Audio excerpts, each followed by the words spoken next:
It's Marko here from Fair Realty. So today I'm talking about purchasing sight unseen, specifically single-family homes in Victoria, BC.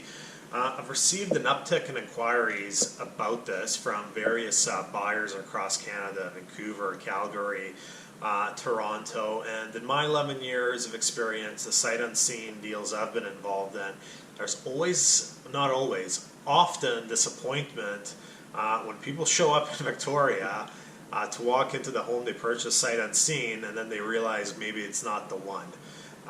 No matter how much technology we have, 3D tours, virtual walkthroughs, live FaceTime walkthroughs, floor plans, Google Street View, satellite views, etc., etc., there's a lot of things that just cannot be conveyed from afar, in terms of neighborhood feel, the neighbors, etc.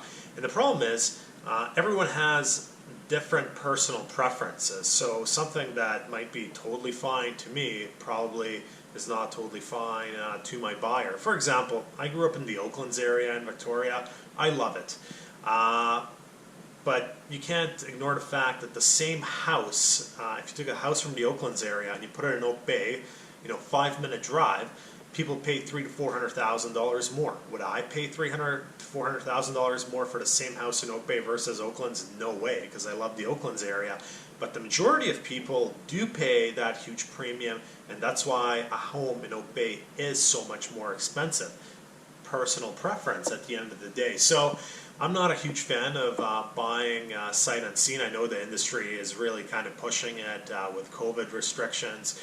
But I've bought property out of country before. I've bought a property in Croatia. I got on a flight, I went to Croatia, I scoped out the neighborhood, everything that was in the neighborhood, the product, I bought it, and I came back.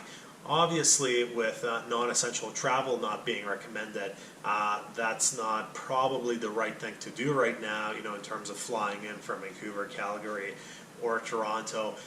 But personally, I'm just not super comfortable, spending $1 million+ buying something sight unseen, then arriving to realize it's not the right property. The transaction costs, if you had to sell that property because it wasn't the right property, and $1 million would be more than $50,000. You got property transfer tax would be $18,000, real estate fees to sell the house, etc. If you bought a house for $1 million and you didn't like it and you had to sell it for $1 million, you'd lose more than $50,000. So it seems like a plane ride to come out here and scope it out would be a much cheaper option. However, as I said, I don't think that would be a wise thing to do right now, given COVID and everything going on. I guess my point is I'm not a huge fan of spending 7 figures sight unseen on a property. That's it for this week. Marko, Juras, Fair Realty.